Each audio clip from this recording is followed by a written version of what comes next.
Hey yo, what's a sneak with my people? Those who don't miss an episode, the Chico Army. But if you're new, you haven't earned your stripes, you're just a viewer of the tube. My name is Tyler, the host of the Crypto Channel, whose motto is, you can run, but you can't hide.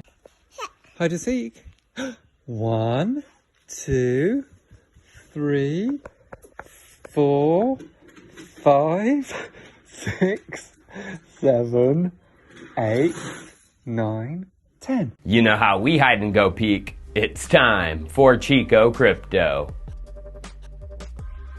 Well, Bitcoin, the world cannot hide from it for much longer, as those in power of the global reserve currency are going bonkers, which could lead up to an apocalyptic type scenario against that USD. This is called hyperinflation, and throughout history of when it hits, there are usually 5 stages. Number 1, steady inflation hits the currency. Number 2, steady deflation hits. Number 3, deep inflation hits. Number 4, deep deflation hits. And finally, number 5, you reach hyperinflation. So could this really happen to the US and their stronghold dollar, a hyperinflation cycle? Yeah, it could, because it already happened once within the United States when the country first tried to create a currency, the continental dollar. This cycle went down over the course of the continental's creation in 1775 to its apocalyptic collapse where it became worthless by 1785, and people just stopped accepting them for goods or trade.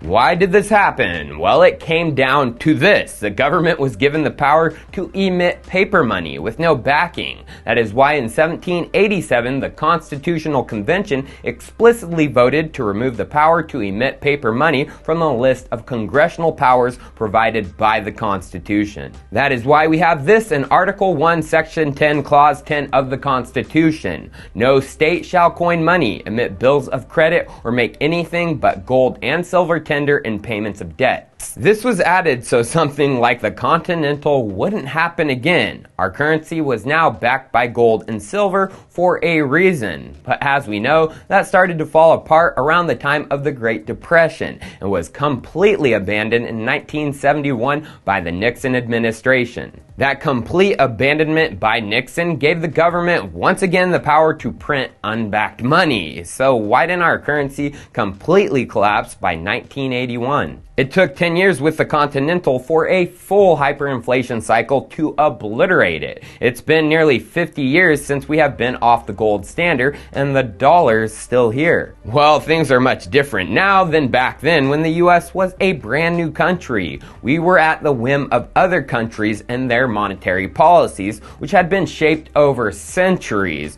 but ended up being backed by precious metals, all of them. Did you know before the Constitution, 2 years before it was written, in 1785, Congress accepted the Spanish dollar as the official unit of value for the United States and determined that all foreign coin would be evaluated in terms of the Spanish dollar. And that Spanish dollar backed by precious metals. But by 1971, the dollar had grown into its own beast and the globe's reserve currency. Thus, this hyperinflation experiment might take a bit more time than a brand new small currency. But on that small time scale, 10 years, that cycle almost happened, as you can see from the chart of inflation during that time. First, steady inflation, then steady deflation, then deep inflation, then deep deflation, and we almost hit hyperinflation in the 80s, but something saved it. The Fed raised their interest rates. They made it more expensive for people to borrow the printed money, and it pushed away the demand. The rate almost hit 20% in 1981,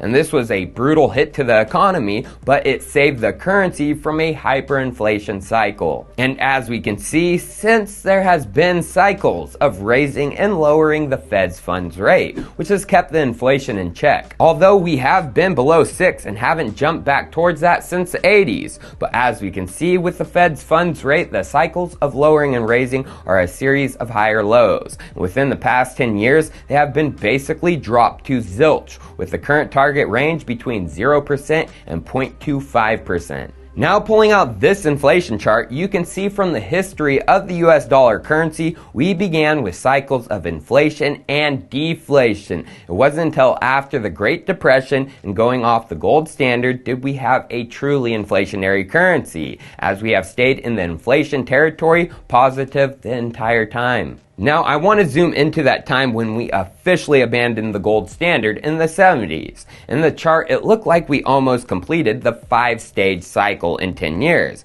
But when you zoom out, you can see the cycle is actually over the course of these past 65 years. After our last dip into actual deflation around 1955, we went through stage 1, steady inflation, until 1959. Then steady deflation took over until Nixon, the late 60s, and then deep inflation, which went on until the 1980s. After that, we have gone into the cycle of deep deflation, where we are almost to that zero mark, and into deflation. It's called hyperinflation, what happens next. You see, after the gold standard was dropped officially, the dollar, it became officially an inflationary paper currency, whose destiny is hyperinflation, as governments can't control the need to print. Gold was able to keep currencies in check as its supply is limited. Its supply is out of government's hands, and it's a factor of work, proof of work, mining it. Gold-backed currencies, in essence, are deflationary, and there is a reason it's a standard that has been around for civilization upon civilization. This currency form is a natural state of man, and that is why Bitcoin was made by Satoshi, to bring the state back to man. He made another proof-of-work currency, one made for the internet and digital landscape, of which governments did not control yet, and whose supply was once again out of the government's hands. He made it because America was doing a second try, a second experiment of building an inflationary paper currency backed by nothing. And this will fail, and a paradigm shift is coming, which will return us to our natural deflationary currency state as cryptocurrency takes over. This means consumerism in America will see a rapid shift as well. Now, before inflationary money per se, it was a battle for companies to get your precious money, which can be seen in the personal savings rate before the Nixon shock. And as we can see after Nixon and our inflationary cycle taking over, savings has been going down and down year after year, as people have less of a reason to hold a currency that just loses value. Thus, consumerism competition is much less. Companies are able to get your business much easier today, with the more money in the playing field. You remember the products from the first wave of consumerism, pre-depression, and the second wave after World War II? Timeless washing machines, radios, refrigerators, vacuums, and more. And some of these products, 100 to 70 years later, are still frickin' working. While a refrigerator today goes out in 5 to 10 years. So why was stuff so much better back then? Well, because of the monetary policy and consumers' natural knack to save. Businesses had to resort to value engineering to stay competitive, which included engineering the best products possible to make the sale. That's exactly why the products last forever. And this will happen again with Bitcoin and crypto's rise into global currency dominance. Deflationary currencies make you want to save, but you will spend. I'm testament to that. I'm sure many of you are too.